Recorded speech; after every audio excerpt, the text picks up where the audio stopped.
नमस्कार, तेजल्स हाऊसमध्ये तुम्हा सगळ्यांचं मनापासून स्वागत. तुम्ही दोडके आणल्यानंतर दोडक्याची भाजी करतात आणि दोडक्याच्या साली टाकून देतात ना, त्या टाकून देण्याआधी ही रेसिपी एकदा नक्की बघा.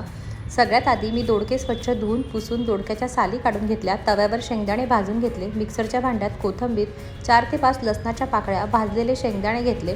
नंतर मी त्याच तव्यावर मिरच्या छान तेलावर फ्राय करून घेतल्या.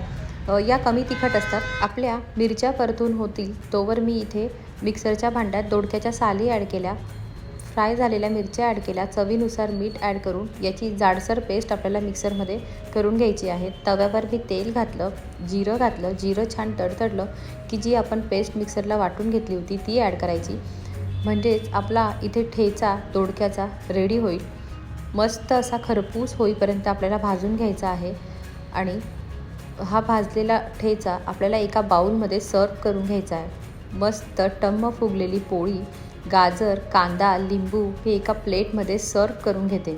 तुम्हाला ही रेसिपी कशी वाटली हे मला कमेंट करून नक्की कळवा आणि चॅनलला सबस्क्राईब करायला विसरू नका.